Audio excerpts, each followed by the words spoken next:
va a hablar sobre la recualificación y cuantificación del espacio público. Entonces, el arquitecto, adelante, arquitecto. Bueno, muchas gracias, ingeniera.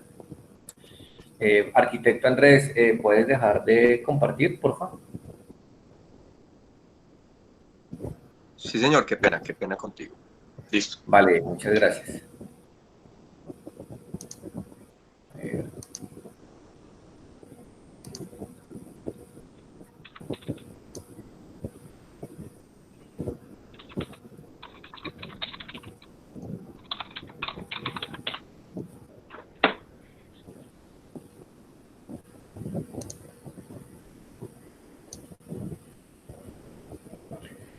¿Ya se está viendo?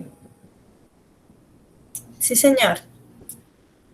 Listo, bueno, muy buenas tardes, muchas gracias, ingeniera. Bueno, creo que es importante, pienso que la última lámina con la que cierra la charla del arquitecto Andrés se vuelve bastante pertinente frente al tema del espacio público. Y es porque nosotros normalmente, cuando hacemos diseños urbanos, la gran mayoría de diseños urbanos los estamos manejando en planta arquitectónica o en planta urbana, pero se nos olvida precisamente lo que es el manejo del corte, lo que es el manejo de la escala humana. Y solo, digamos, cuando llegamos al tema de la infraestructura, al tema del desarrollo del proyecto como tal, es que aparecen esos detalles a escala 1.5, a escala 1.10, aparece el tema de la inclusión en términos de movilidad, y se nos olvida precisamente que eso debe venir desde el principio y desde el desarrollo del proyecto como tal, desde su génesis. Porque el espacio público precisamente es el lugar de todos, es el lugar donde realmente se comparten las diferentes prácticas, donde se interactúa precisamente con el prójimo, donde si bien es cierto, no me siento muy seguro, sí tengo la posibilidad precisamente de interactuar con terceros. Entonces, frente a ese tema, pues siempre es importante revisar de dónde vienen, digamos, las palabras o los conceptos que nosotros vamos manejando. Y aquí encontramos prácticamente de una manera general, de una manera técnica, lo que realmente es el espacio público y en qué punto o en qué momento este concepto se ampara en términos técnicos, y encontramos precisamente que la norma, que tenemos una norma nacional que es el decreto 1504 del 98, que me explica de una manera muy corta y muy concisa lo que es espacio público, sin necesidad, digamos, de investigar más allá de referentes como Kevin Lynch, con referentes como Italo Calvino, en donde precisamente vemos con unas palabras muy claras lo que debemos entender por espacio público. Y me permito, digamos, leerlo. El espacio público es el conjunto de inmuebles públicos y los elementos arquitectónicos y naturales de los inmuebles privados destinados por naturaleza, usos u afectación a la satisfacción de necesidades urbanas colectivas que trascienden los límites de los intereses individuales de los habitantes. Digamos, si vamos a ese punto, vemos es precisamente que es un tema de colectividad, es un tema de todos, pero desafortunadamente el espacio público, cuando es de todos, también se vuelve de nadie. Y entonces, como es de mi vecino, como es de mi compañero, entonces finalmente dejo y delego esa responsabilidad de ese goce y disfrute responsablemente a estas personas. Y entonces, de esa manera, llegamos pues al tema de la sostenibilidad y de la sustentabilidad, que son palabras similares, son palabras que en algún momento, depende del enfoque, pueden llegar a ser complementarias, o para algunas personas como tal, pues se vuelven palabras muy iguales. ¿Qué pasa con ese tema de la sostenibilidad y de la sustentabilidad? Más allá de eso, más allá de que si es sostenible o es sustentable, es cómo yo lo puedo aplicar, cómo lo puedo representar precisamente en un proyecto urbano. Y el proyecto urbano se vuelve pues a una escala local, sectorial o metropolitana, pero siempre parte, digamos, de la arquitectura. Y siempre que nosotros estamos hablando de esta palabra, de este concepto de sostenibilidad y de sustentabilidad, le damos o estamos casi seguros de que vamos a estar pues aceptados o estamos dándole como un plus a un proyecto, cuando realmente el principio de sostenibilidad debería estar inmerso en todos los proyectos y en cada uno de los elementos que nosotros estamos haciendo. Entonces, ¿qué buscamos precisamente con este tema de la sostenibilidad y de la sustentabilidad? Básicamente, tener unos conceptos cortos, concisos, en donde pues, encontramos estos dos, la sostenibilidad como la capacidad de desarrollar una actividad sin agotar sus recursos, y el tema de sustentabilidad, que prácticamente es el proceso que se requiere para llegar a esa sostenibilidad. Debe haber realmente una diferencia, que era lo que de pronto iniciamos con toda esta semana de la sostenibilidad, la semana, digamos, de la arquitectura sostenible, y es lo que yo les digo, más que el encontrar una clara diferencia, es poder aplicarla. Y es saber que la sostenibilidad maneja precisamente tres ámbitos. La ingeniera Cindy en la primera charla nos contó y nos habló precisamente de ese elemento, que es una sostenibilidad económica, una sostenibilidad ambiental y una sostenibilidad social. ¿Qué pasa con esos tres capítulos dentro de la sostenibilidad? Que nos garantiza un equilibrio. Cuando nosotros presentamos proyectos con componente ambiental, en algunos momentos va de la mano, o más bien va en contravía del componente económico y se refuerza el componente social. Cuando yo presento un proyecto con un alto componente social, en algunas oportunidades va de la mano con el componente económico y, digamos, se desplaza al componente ambiental. ¿Dónde o cómo podemos ver eso? Sencillamente en los proyectos de vivienda de interés prioritario o en los proyectos de vivienda de interés social que abundan en la ciudad. ¿Y por qué? Porque esos proyectos pues manejan una ecuación de una alta densidad, pero una baja calidad o una baja habitabilidad. Más que calidad, la calidad la podemos trabajar bien en tema de materiales, veámoslo por un tema de habitabilidad, por un tema de confort. ¿Por qué? Porque desafortunadamente, para poder transmitir, para poder llegar de un proyecto a la realidad, necesitamos el componente económico. Y si un proyecto económicamente no es viable, pues simplemente, desafortunadamente, pues no se puede llevar a cabo. Entonces yo puedo tener un proyecto económicamente ambiental, un proyecto, sosteniblemente ambiental, sosteniblemente social, pero si no tiene la sostenibilidad económica, finalmente se queda en proyecto, no se queda en ejecución.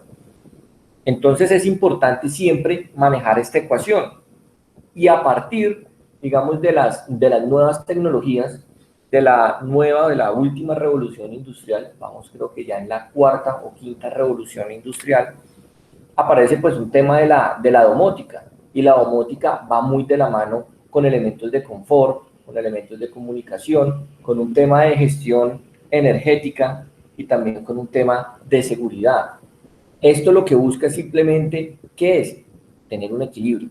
Siempre está buscando a la racionalización de los recursos energéticos, recursos económicos, recursos sociales, elementos tan simples como un sensor, como un dimmer, como el Bluetooth, el Wi-Fi. Esos elementos son precisamente principios de la domótica que inician en ciencias diferentes a la arquitectura, pero que después comienzan a implementarse como tal. Y cuando hablamos de arquitectura, hablamos, digamos, del proyecto, del elemento tangible, y posteriormente, pues pasa al urbanismo, que ya empezamos a tener urbanismos mucho más sensibles, urbanismos en términos, digamos, de sostenibilidad, de calidad, de tecnología, realmente que empiezan a ir a la vanguardia del año o en el momento en el que nos encontramos, y que simplemente son elementos o situaciones bastante sencillas: el manejo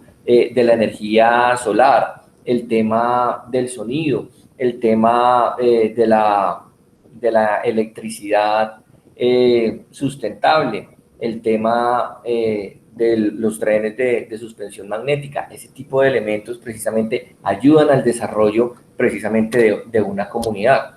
Y esa arquitectura o esa domótica pues va muy de la mano, precisamente tiene muchas ramas, tiene muchísimas ramificaciones. Y frente a eso, pues digamos, es nuestro deber y es nuestra responsabilidad precisamente ver a cuál nosotros podemos estarle aplicando. En estos momentos, digamos, hay un capítulo bastante marcado que tiene que ver con la arquitectura LEED, y pues de esa manera empezamos a tener certificaciones de diferente índole, que mientras no sean, digamos, socializadas o con un gran mercado, finalmente van a quedar allí, aisladas. Y eso se vuelve un plus a mediano o a largo plazo. ¿Qué pasa? La construcción o los constructores deben empezar a mirar precisamente cómo logran esa sostenibilidad de sistemas alternativos en el corto plazo, que es cuando ellos están recuperando o deben recuperar la inversión. Pensaría que en ese orden de ideas es a lo que se debe, digamos, apuntar. Acá, digamos, un ejemplo en lo que tiene que ver con tratamientos energéticos, el tema de ventilaciones naturales, el tema de cómo se puede mitigar las asolaciones por diferentes estaciones, y cómo precisamente el diseño, ese tipo de diseño muy puntual, simplemente nos da cabida a un tema de responsabilidad en el diseño. Desde el principio debemos estar pensando en ese elemento. Cerraba, digamos, la anterior charla sobre el tema precisamente del día de sobregiro en el que nosotros estamos en estos momentos, que en el 2020 bajó a, digamos, estábamos en agosto 1 y llegamos a agosto 20 en el 2020. Este año probablemente volveremos a estar frente al tema de agosto.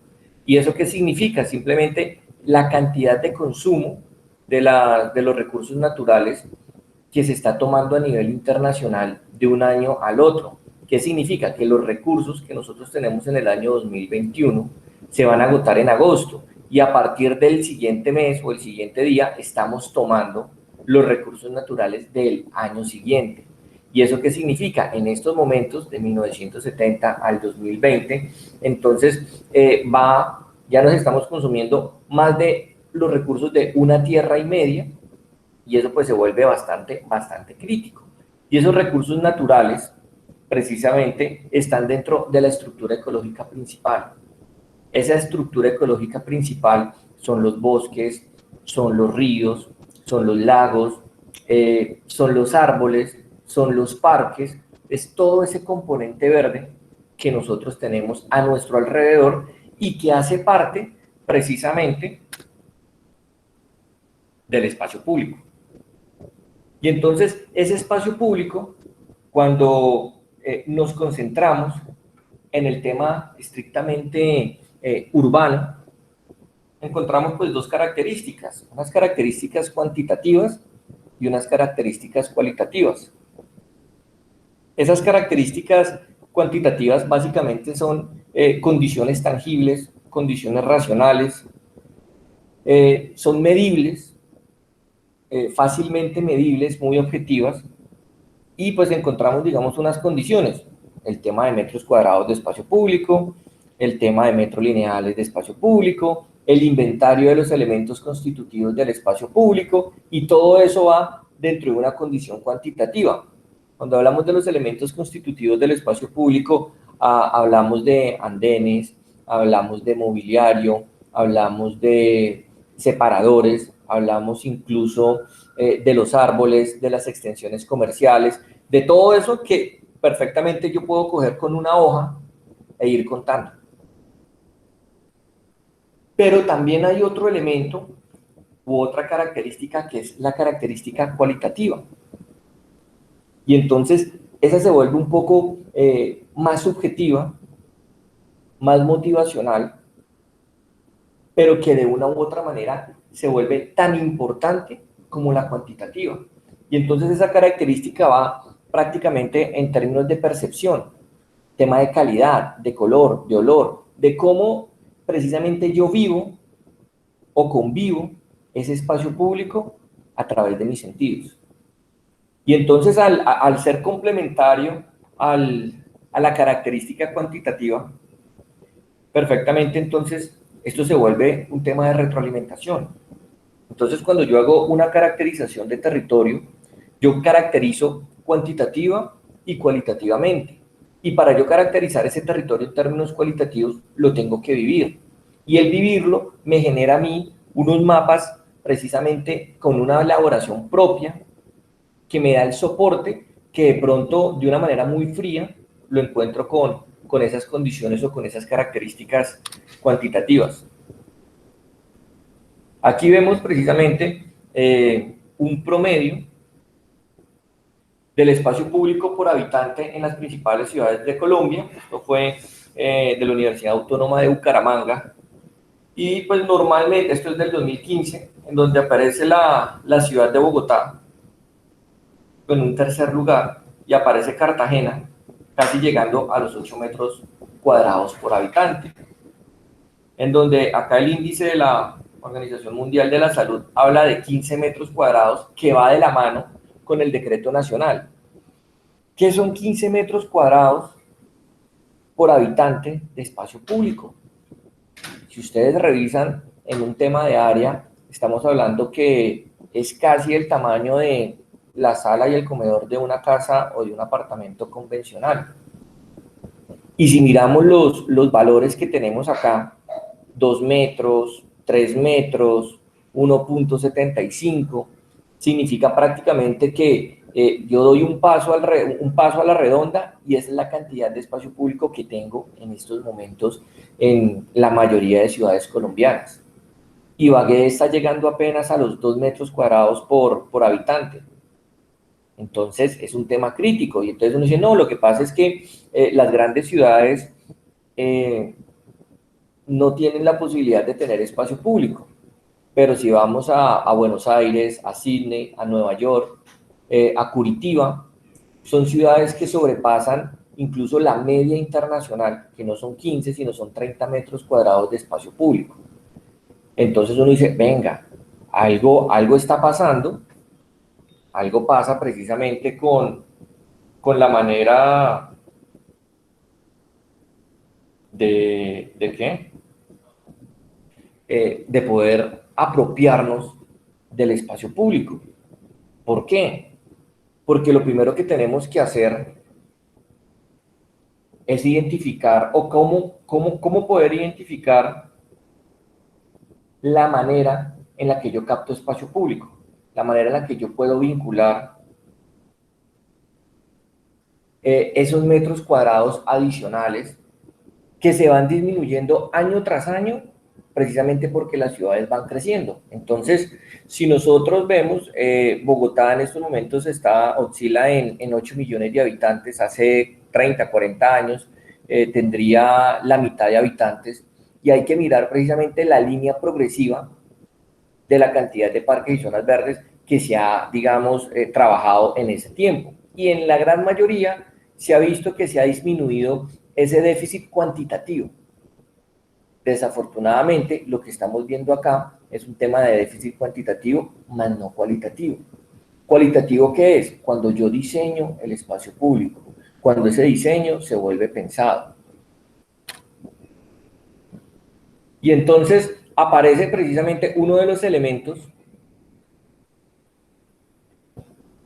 más, o casi como el único elemento en donde el Estado tiene la capacidad de captar espacio público, y es el tema de las cesiones. Esas famosas cesiones, que no es más que una porción de territorio cedido a título gratuito al municipio por parte del constructor, oscila normalmente entre el 10 y el 15% del área neta urbanizable del proyecto a desarrollar. ¿Eso qué significa? Que de 10.000 metros cuadrados que yo tengo, normalmente 1.000 o 1.500 yo le entrego al municipio como un tema de cesión para parques y zonas verdes. O sea, estamos hablando de 1.500 metros.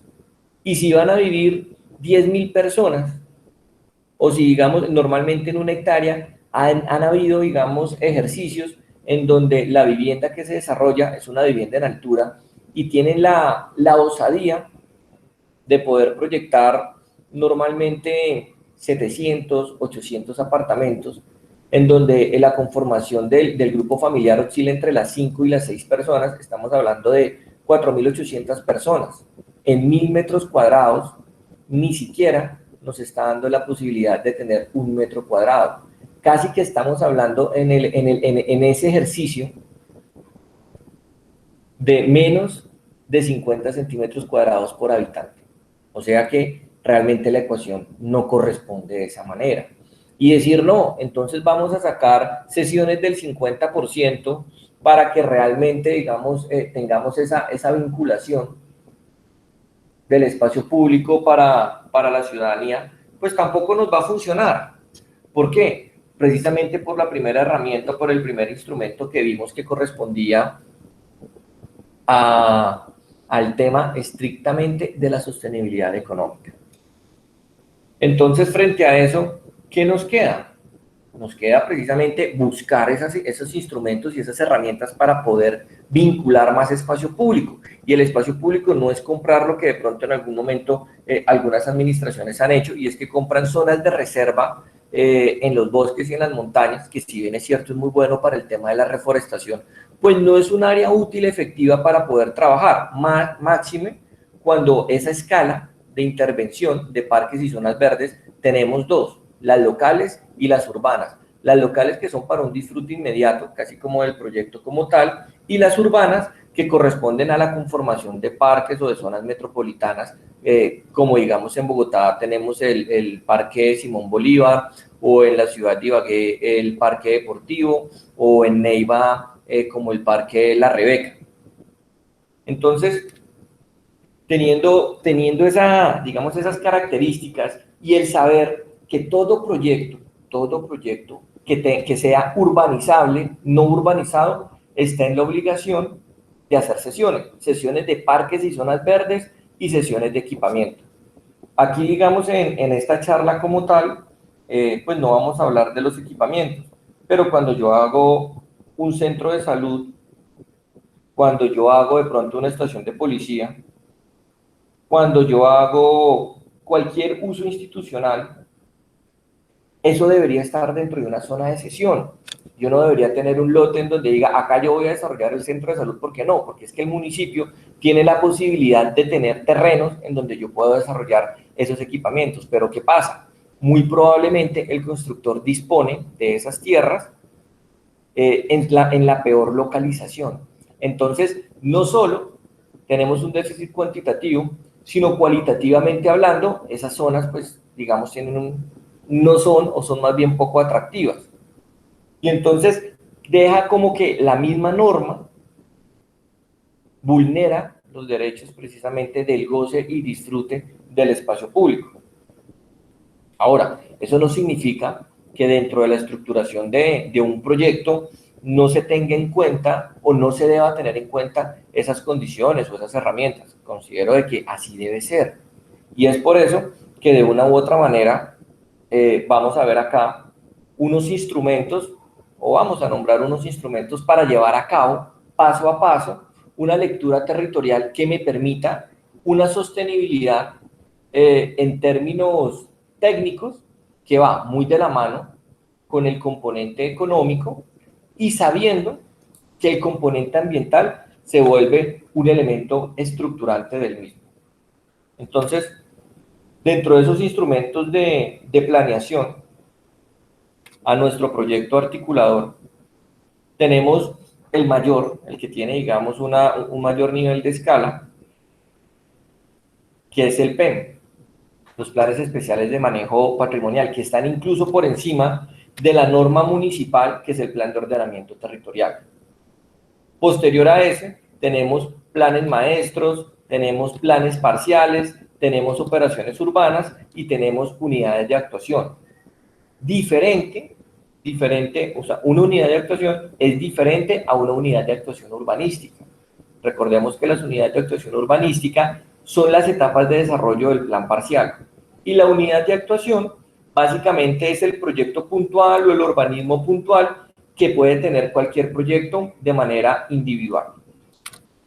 Si nosotros hacemos esa lectura territorial dentro de los instrumentos de planeación, pues encontramos que nuestro proyecto articulador, llámese como se llame, en este caso pues estamos hablando de componentes urbanos, nos da toda la posibilidad de tener una lectura clara y un proyecto que esté debidamente sustentable. Ahora, después de los instrumentos de planeación, vienen los instrumentos de financiación. ¿Y entonces qué son esos instrumentos de financiación? Básicamente los instrumentos de financiación son aquellos que yo necesito para llevar a cabo mi proyecto, para que ese proyecto no se vuelva precisamente un tema proyectual, sino precisamente un elemento totalmente ejecutable. Entonces, ¿cuál es el primero? Acá finalmente tenemos varios, no significa que el mayor sea el que está en la parte superior y el de menor escala es el de la parte inferior. Entonces, sí me parece importante que los empecemos a tener en cuenta. ¿Por qué? Porque precisamente todos se pueden aplicar. Entonces tenemos plusvalía, tenemos donaciones, tenemos recursos propios. Cuando hablamos de recursos propios, hablamos del municipio, las famosas APP, que son las alianzas público-privadas, tenemos las concesiones, tenemos el tema de delineación urbana, que simplemente es un impuesto, y en Bogotá, que funciona mucho que es el tema de valorización. ¿Todo a qué? A un proyecto articulado. Y finalmente tenemos otra línea de instrumentos que son los instrumentos de gestión. ¿Y cuáles son esos instrumentos de gestión? ¿Cómo se capta la tierra para llevar a cabo un proyecto articulador? No solo para el tema de espacio público. Entonces, hay unas que son bastante agresivas, como son las expropiaciones, que hay de dos naturalezas, de tipo administrativo, vía administrativa o vía judicial. La implementación de un banco de tierras, que prácticamente es un tema de un banco inmobiliario. La declaratoria de lotes para desarrollo prioritario. ¿Eso qué significa? Que digamos, los lotes que pueden estar muy bien ubicados dentro de una ciudad, dentro de un territorio, si no se desarrollan en cierto determinado tiempo, el municipio tiene la posibilidad de declararlos desarrollo prioritario, comprarlos y hacer algún tipo de actuación urbana, llámese vivienda de interés social, llámese vivienda de interés prioritario, llámese un equipamiento que satisfaga las condiciones o las necesidades de ese mismo territorio. Los engloses inmobiliarios, que no es más precisamente que de unir varias porciones de tierra a un único número de matrícula. El tema de la compra y la venta de inmuebles, bien sean del municipio o privados, y las compensaciones. Ese tema de las compensaciones va muy de la mano con la condición cualitativa del territorio. ¿En qué consiste un tema, digamos, de compensación? Si yo dentro de un proyecto necesito dejar sesiones de parques y zonas verdes, pero esa zona como tal, casualmente, no tiene la necesidad de digamos, de dejar esa tierra ahí, sino en otro lugar en donde el territorio esté, digamos, con un mayor déficit, pues yo tengo la posibilidad, tengo el instrumento de hacer ese tipo de compensación. Ahora, de una manera de pronto nociva, en algunas oportunidades aparece compensación en dinero, y es que se saca un avalúo con relación a la tierra que se quiere dejar y al municipio se le entrega para que después ese dinero se invierta en usos, o más bien en construcciones que se puedan comprar y que se puedan volver parques y zonas verdes. Ahora, ¿por qué digo que es un poco nocivo? Porque no es lo mismo que le entreguen a uno la tierra en bruto, un área, digamos un área para para diseñar y construir un parque que una construcción que el Estado tenga que entrar a demoler. Hay una escasez de suelo urbano en la gran mayoría, digamos, de las ciudades. Entonces, es importante saber cómo poder trabajar esta herramienta. Y eso básicamente, pues, lo estamos trabajando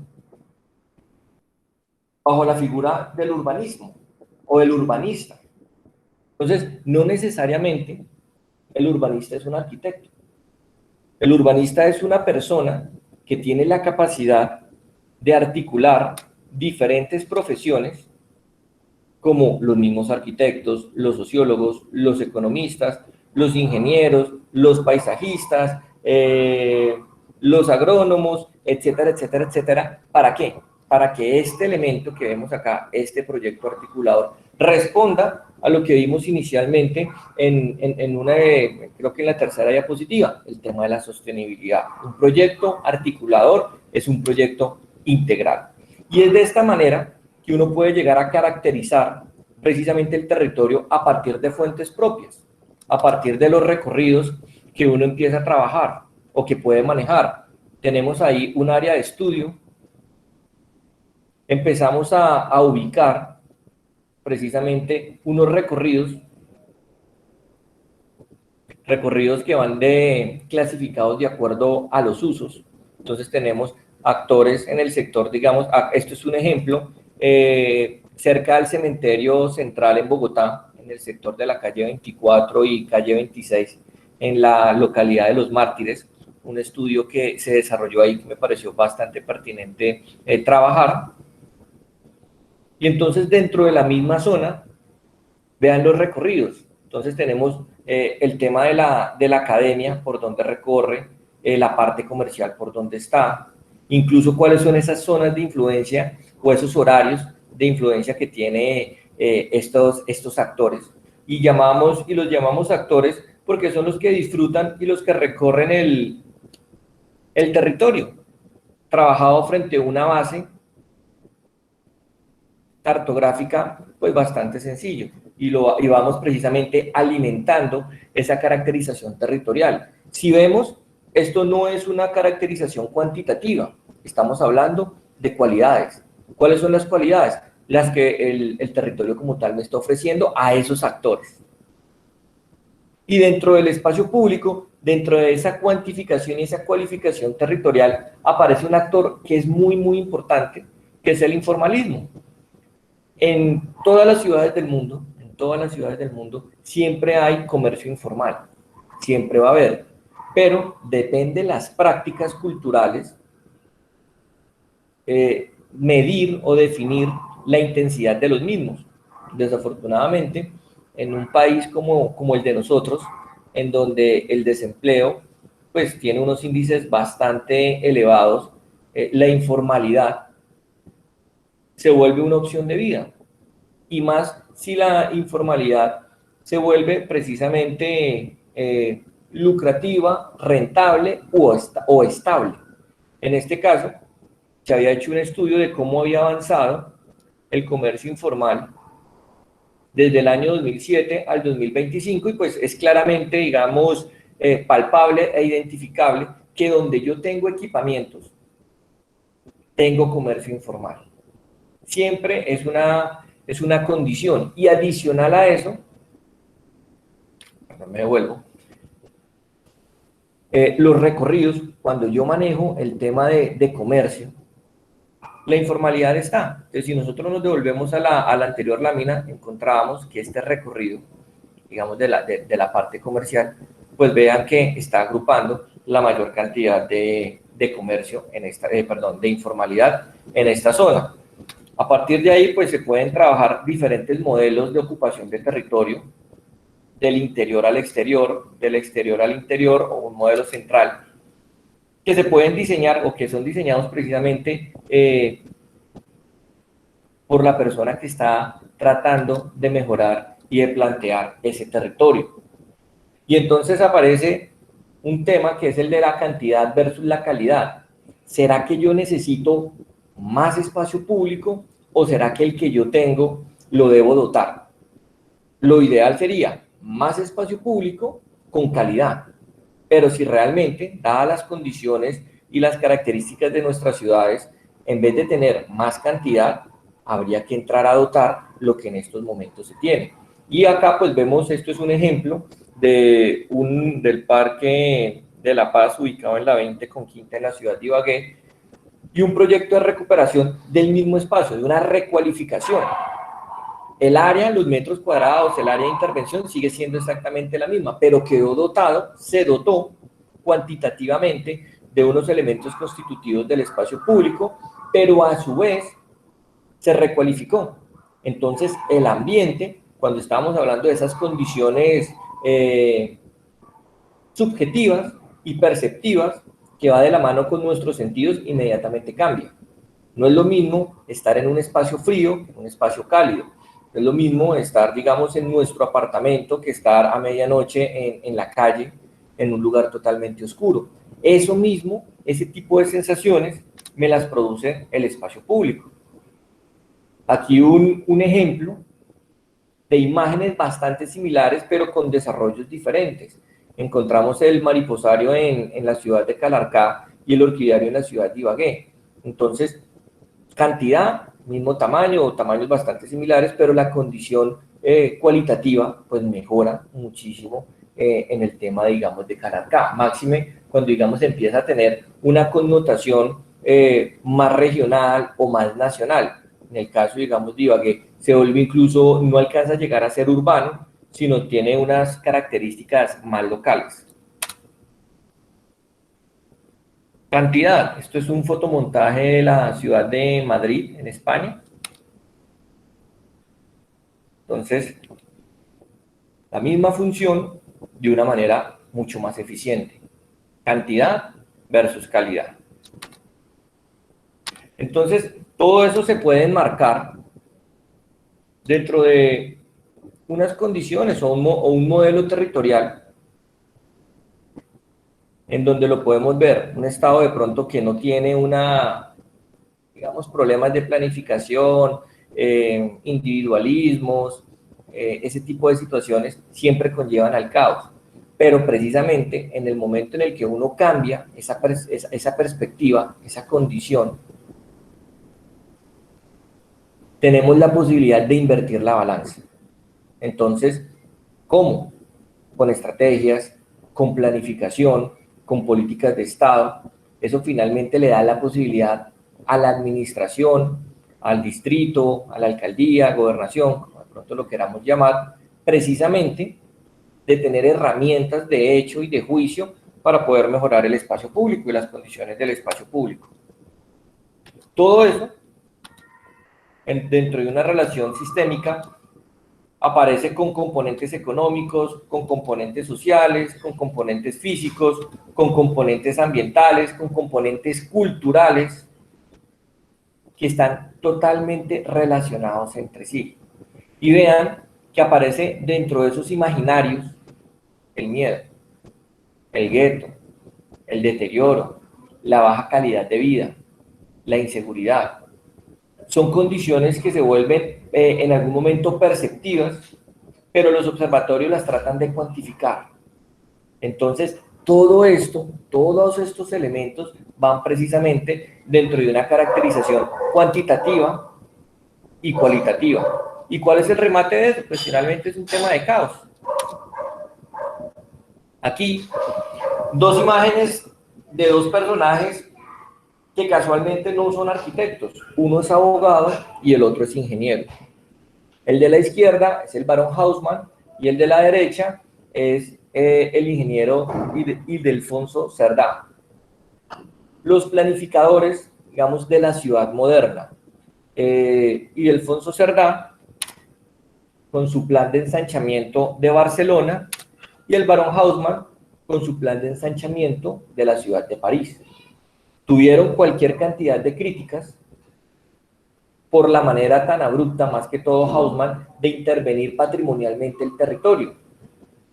Hoy por hoy, pues gracias a ese tipo de intervenciones, las ciudades respiraron. Obviamente con un mejor desarrollo, pues Barcelona, que se ha vuelto pues ejemplo de arquitectura moderna y de urbanismo moderno, pero digamos el éxito que tuvo Haussmann en París fue la capacidad de lograr ese desembotellamiento que en estos momentos pues tenía la ciudad, y más cuando se hizo una transición con la aparición precisamente de la locomotora, con la revolución industrial, la aparición del vehículo. Antes eran los carruajes, después apareció el vehículo, y esa tecnología, ese cambio en la tecnología obligó a la ciudad a que se modernizara sin perder componentes patrimoniales. Acá, digamos, en nuestras ciudades, hacer ese tipo de intervenciones tan drásticas realmente son muy poco viables. Entonces lo único que le queda realmente es ampliación de andenes, ampliación de vías, de un tema cualitativo de la misma vía, del mejoramiento del perfil, más no la ampliación del perfil. Entonces vean que precisamente nos toca, hay un dicho que dice, nos toca trabajar con lo de la tierrita, pero para poder trabajar con lo de la tierrita, lo tengo que identificar en esos dos ámbitos que hemos estado tocando. Entonces, dentro de la expresión o de la condición cualitativa, aparece un tema de imaginarios y es un mapa de miedos. Un mapa de miedos que va, digamos, traslapado precisamente con estructuras, digamos, casi con un tema de perfil esquemático, en este caso. Y encontramos población flotante de lunes a viernes, población flotante los fines de semana, el estrato y la calificación del miedo, en donde el 1 es el menor, digamos, la menor percepción de miedo, y 10 es la máxima. ¿De dónde sale esa tabla? Como un tema de manejo de fuente propia. Y lo vamos trabajando en donde el tema más oscuro, pues es donde se genera una mayor sensación de miedo.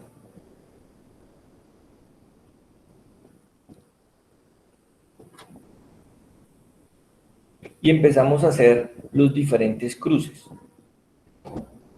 Entonces, al poderlo identificar de esa manera, yo mismo, o sea, la fuente propia, está teniendo en cuenta unas variables y unas conclusiones que son incluso más aceptadas o más, digamos, responsables que una información de segundo plano. ¿Por qué? Porque se está viviendo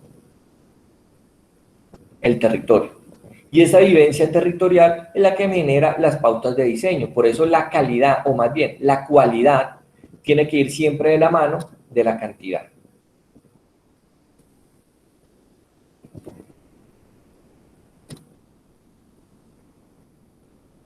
Vemos entonces, al final uno pues saca unas conclusiones y determina, digamos en este caso, de la calle 24 entre la carrera 30 y la carrera tercera, cuáles son las zonas que pueden presentar mayor deterioro, y eso me da la posibilidad a mí de intervenir un territorio, que en un componente social, en un tema de sostenibilidad social, podríamos estar hablando de esta zona.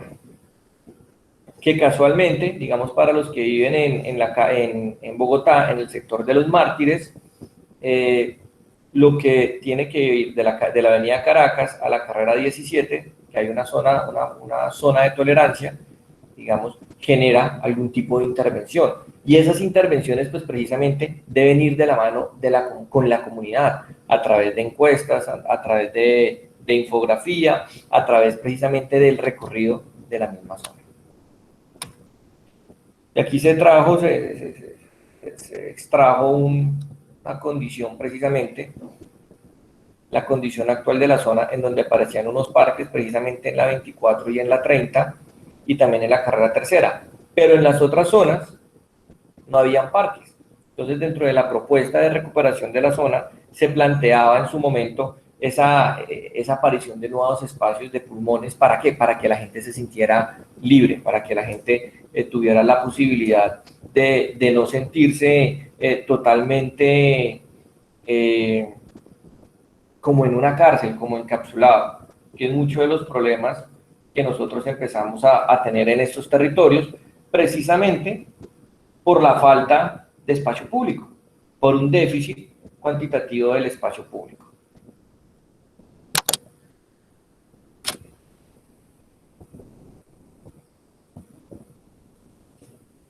Entonces, ¿cómo se ve o cómo se pueden proyectar esos cambios? Tenemos acá una imagen de cómo era la situación actual de la zona, en donde los diferentes colores corresponden precisamente a un tema que tiene que ver con los usos del suelo: comercio, vivienda, industria, institucional y zona verde. Acá algo pequeño al lado del cementerio. Y esquemáticamente, cómo organizando esos usos, cómo desarrollando un proyecto integral, mantengo densidades, mantengo ocupaciones, pero tengo la posibilidad de liberar espacio público. ¿Y cómo yo logro corroborar precisamente eso? Con las líneas base. ¿Cuáles son las líneas bases? Básicamente es el inventario general que yo tengo en una intervención. En este caso estábamos hablando de un área de intervención de 182.000 metros cuadrados, que de espacio público tenía 27.500 metros cuadrados, que había un parque que tenía 4.000 metros cuadrados, que no habían plazas, que el área construida estaba en 161.000 metros cuadrados. O sea, venía un tema de categorización dentro de esa línea base. ¿Y qué es lo que propone mi proyecto? Dentro de la misma área de intervención aumentaba prácticamente todas esas cantidades. Es muy difícil, dentro de un tema de espacio público, reducir áreas, porque si yo, tengo un componente que es el tema de la demolición. La demolición, la dotación de infraestructura, precisamente son unos costos muy altos para desarrollar dentro de un territorio y tengo que cuantificarlo. Si yo no lo cuantifico, entonces el proyecto económicamente se vuelve inviable. Y es por esa razón que no más con esos dos componentes se obliga a aumentar las densidades, a aumentar probablemente alturas, pero con la responsabilidad precisamente de este elemento. De tener siempre más espacio público, dotar de infraestructura de servicios totalmente modernos, acordes precisamente con la época en la que estamos, pues para hacer un tema de vida más sencillo. La subterranización de las redes es un elemento que es bastante oneroso, pero que es totalmente necesario. Las ciudades como Medellín, como Bogotá, como Bucaramanga, como tal, lo primero que hacen dentro de una intervención territorial es la subterranización de redes. No por un tema cuantitativo, sino por un tema cualitativo. Pero ciudades intermedias como Ibagué, como Neiva, a menos que el proyecto tenga el presupuesto necesario para esa intervención, lo hacen. De resto, hacen toda la recuperación del espacio público, pero se les olvida el tema de las redes. Y es por eso que dentro de un tema de analogías, es necesario precisamente lograr identificar cuáles son esos ítems más representativos. En el espacio público, lo más representativo es lo que no se ve. ¿Y qué es lo que no se ve? La ganancia social y el tema urbano en lo que tiene que ver con la infraestructura de servicios. De ahí en adelante, todo lo demás se vuelve dotacional y se vuelve cualitativo. Y es por esa razón que dentro de un déficit cuantitativo y cualitativo de espacio público, lo que prima, lo que debe primar es la capacidad que tiene el proyecto para que tenga una vivencia y una ganancia social. Muchas gracias. Muchas gracias, arquitecto Javier, por su presentación, que ha sido muy interactiva.